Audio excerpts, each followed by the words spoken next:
Novak Djokovic sera bel et bien présent à Wimbledon à peine 4 semaines après son opération du ménisque du genou droit, et la réalité c'est que ça ne devrait absolument pas vous surprendre. Déjà, Djokovic et les blessures, c'est une vieille histoire d'amour. En 2021, à l'Open d'Australie, Djokovic se blesse lors de son 3e tour contre Fritz, mais enchaîne avec 4 victoires consécutives pour finir par remporter le tournoi, le tout avec une déchirure aux abdominaux estimée à 2,5 cm. 2 ans plus tard, il récidive et remporte le même tournoi avec une déchirure estimée à 3 cm à l'ischio-jambier de la jambe gauche cette fois-ci. À chaque fois, ces blessures sont accompagnées d'un immense brouhaha médiatique, de discussions infinies sur les réseaux sociaux et d'accusations à peine voilées d'exagération, voire carrément de tricherie. Plus tôt, en début de carrière, bien avant le Djokovic 2.0 de 2011, Novak s'était déjà taillé la réputation d'abandonner facilement en Grand Chelem et surtout d'en faire des caisses sur ses blessures, ce qui avait provoqué d'ailleurs un épisode mythique en conférence de presse à l'US Open en 2008. Ultra pince sans rire, Roddick s'était lâché comme rarement sur le jeune Serbe.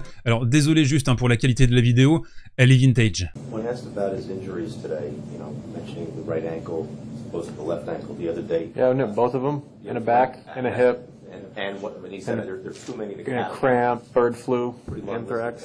Très grosse forme, Roddick. Somatisation à outrance ou malade imaginaire, voici la lecture partiale qui est souvent faite des déboires physiques de Djokovic, accusé par ailleurs de sciemment les exagérer sur le court pour perturber ses adversaires. Car si Djokovic est un génie absolu du jeu, il est aussi un maître du metagame, comme il l'a rappelé en fin d'année dernière. Il n'y a pas de contact physique au tennis, mais il y a quand même beaucoup de contact visuel quand on change de côté, quand on est assis et qu'on voit l'adversaire boire sur l'écran géant. Je le regarde. Comment boit-il? Transpire-t-il plus que d'habitude? Respire-t-il profondément ou pas?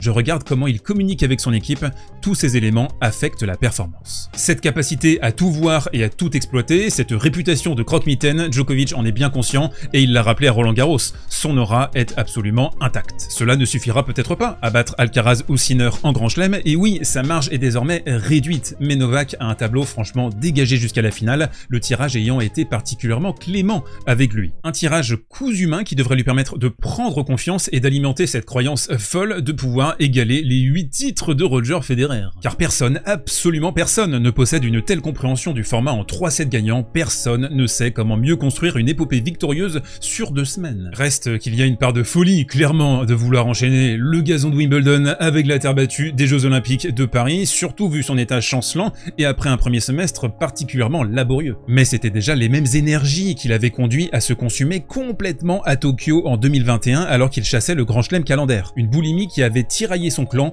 et conduit à une rupture définitive avec son coach historique Marianne Vajda. Mais cette part de folie, ce conflit permanent entre le cœur et la raison, ces 2 semaines de drama qui nous attendent, ça c'est clair, ces crispations aussi à chaque petite glissade sur le gazon, eh bien c'est ce qui fait vivre Novak Djokovic. Souvenez-vous, à Roland Garros contre Musetti, le gars termine à 3h30 du matin par pure passion et plaisir du jeu. Cette folie, c'est surtout celle qui a fait de lui le joueur qu'il est devenu. Il a tout gagné avec. Personne peut dire si Novak remportera un 25e Grand Chelem, c'est très dur à dire. Mais ce qui est sûr, c'est qu'il mourra avec.